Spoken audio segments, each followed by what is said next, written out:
మంత్రి కొండపల్లి శ్రీనివాస్ మాట్లాడుతూ డిఎస్సిపై వైసీపీ అసత్య ప్రచారం చేస్తూ యువతను తప్పుదోవ పట్టించే ప్రయత్నం చేస్తుందని విమర్శించారు. కూటమి ప్రభుత్వం అధికారంలోకి వచ్చిన వెంటనే మెగా డిఎస్సి నిర్వహించి 16,000 ఉపాధ్యాయ పోస్టులను భర్తీ చేస్తామని, మొత్తం ప్రక్రియను పారదర్శకంగా నిర్వహించామన్నారు. ఇక గత వైసీపీ ప్రభుత్వం ఒక్క డిఎస్సి కూడా నిర్వహించకుండా నిరుద్యోగులను మోసం చేసిందని ఆరోపిస్తూ బొత్స సత్యనారాయణ తన వ్యాఖ్యలను వెంటనే వెనక్కి తీసుకోవాలని డిమాండ్ చేశారు. ప్రజలందరూ కూడా నమ్ముకోరు. మీరు కేవలం ఏంటంటే ఏదో రాజకీయ ఆలోచనలో ఈరోజు ప్రభుత్వాన్ని మీరు తప్పుదోవ పెట్టడానికి ట్రై చేస్తున్నారు, కానీ వాస్తవానికి మీరైతే మాత్రం చేసిందేం లేదు. మీకు ఇచ్చిన 5 ఏళ్ల కాలంలో మీరేదో చేస్తుంటే బాగుండేది, కానీ ఈరోజు ఇక్కడికి వచ్చి ఈ ప్రభుత్వం మీద మాట్లాడడం అనే కనీస హక్కు కూడా మీకు లేదు. మరి అలాగే నిన్న మొన్న ఇక్కడ లోకల్గా మంత్రిగా వ్యవహరించినట్టు బొత్స మరి ఆయన సీనియర్ నాయకులను అందరూ చెప్పుకుంటారు.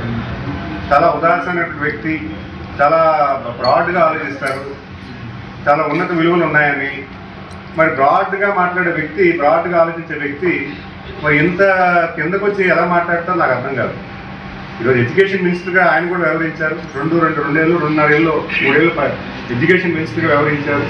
ఆయనకి ఇచ్చినటువంటి కాలపరిమితంలో అసలు ఎడ్యుకేషన్ సిస్టంలో ఎలా వర్క్ అవుతుంది, పాలసీ ఏంటి, ఏపీ పబ్లిక్ కమిషన్ ఎలాగే ఎగ్జామ్స్ కండక్ట్ చేస్తుంది, ఇవన్నీ కూడా రూల్ రెగ్యులేషన్స్ అన్నీ కూడా ఆయన కూడా తెలిసి ఉండాలి.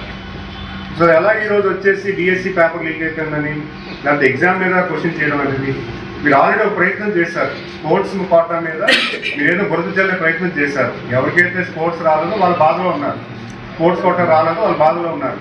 వాళ్ళని కూర్చోబెట్టి ప్రజలకి ఏదో మభ్య పెట్టడానికి ట్రై చేశారు. ఈరోజు మా డిపార్ట్మెంట్ క్లియర్గా చెప్పింది, మీ దగ్గర మాట్లాడిన వ్యక్తి ఎందుకు రాలేదో పూర్తిగా విశ్లేషణ చేసి క్లియర్గా చెప్పడం కూడా జరిగింది. కూడా మర్చిపోరు. మొదటగా మీరు ఆలోచన చేయాల్సింది ఏంటంటే, మీరు చేస్తున్నటువంటి ఏదైనా ఉంటే దాన్ని కూడా కన్స్ట్రక్టివ్గా మాట్లాడండి. తప్పు ఎక్కడ జరిగిందో చెప్పండి, ప్రభుత్వానికి వివరించండి. బాబు పలానా చోట ఇది ఇక్కడ జరిగింది, ఇలాంటిది ఏదో జరిగిందో చెప్పండి. అంతేగాని నిజ నిర్ధారణ లేకుండా ఈరోజు ఏదో బొద్దు ప్రయత్నం చేస్తారు.